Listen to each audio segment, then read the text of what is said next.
quelles sont vos indemnités et vos avantages en tant que ministre et combien avez-vous de collaborateurs, vous, dans votre cabinet? Alors, mes indemnités, c'est simple, je dois gagner ma fiche de paye, le bas de ligne, net, ça doit être 11 800 euros net par mois. Mes collaborateurs, le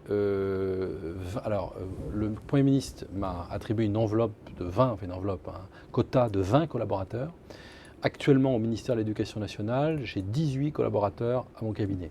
Et comme je suis porte-parole du gouvernement, vous l'avez rappelé, j'ai droit à ce titre, puisqu'il n'y a pas d'administration qui s'occupe de cela, à 10 collaborateurs. Et actuellement, je dois avoir 9 collaborateurs au niveau du porte-parole. Donc, je respecte le plafond d'emploi qui m'a été attribué. Avec le double portefeuille, voilà. Vous êtes tout de même au-dessus de la barre des 20 collaborateurs dont on parle aujourd'hui. Non, je ne suis pas au-dessus. J'ai 20 collaborateurs en tant que ministre et le porte-parole du gouvernement a le droit à 10 collaborateurs et j'en ai 9. Donc je suis en dessous du quota de 20 plus 10, c'est-à-dire 30. On doit être à 18 plus 9 égale 27. Allez, ça nous amène à la question de Julien qui reste dans le même thème. Vous dites qu'il y aura 10% d'économies dans tous les ministères. Il faut aussi 10% d'économies sur le budget de l'Élysée. Et Nicolas Sarkozy doit-il revenir sur la hausse de son salaire, la hausse qu'il avait annoncée au lendemain de son élection, ou presque? Oui, alors en fait, tout le monde évoque en permanence cette hausse. Il s'agissait d'une adaptation et d'un ajustement par rapport à la rémunération du Premier ministre. Il faut savoir que quand on est responsable politique, on doit accepter on est critiquable par définition, on doit accepter d'être critiqué. Mais il faut essayer de prendre un peu de recul et de regarder les choses avec objectivité.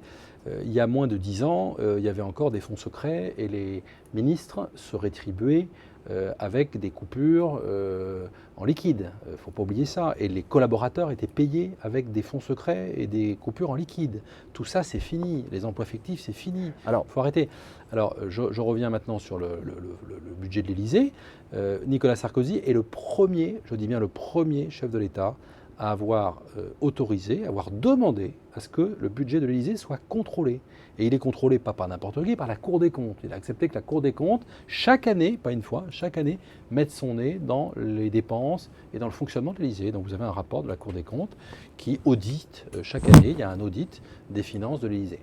Alors, au-delà de cette question pure du salaire, il y a le budget de l'Élysée en général. On a dit que la Garden Party, ou en tout cas la suppression de la Garden Party, c'était un geste symbolique. Est-ce que réduire quand même ce budget ne serait pas un geste aussi symbolique envoyé aux Français?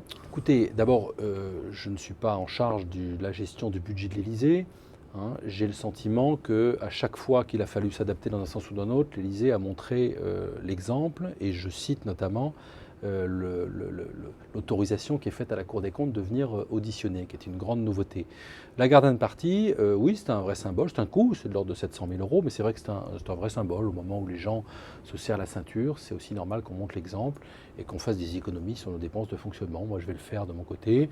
Au ministère de l'Éducation nationale, on a fait des économies cette année. Moi, je n'ai pas renouvelé des postes qui étaient ce qu'on appelle le bureau des cabinets, c'est-à-dire les gens qui sont chargés de faire tous les courriers que le ministre de l'Éducation nationale reçoit, qui sont chargés de répondre.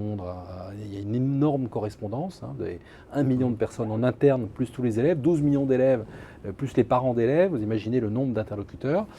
Donc, par exemple, on n'a pas renouvelé 8 postes sur le quota de ce bureau des cabinets. J'ai mutualisé les chauffeurs, les conducteurs de véhicules entre le cabinet et l'administration centrale. Donc on fait des économies qui ne sont pas symboliques, qui sont nécessaires par les temps qui courent.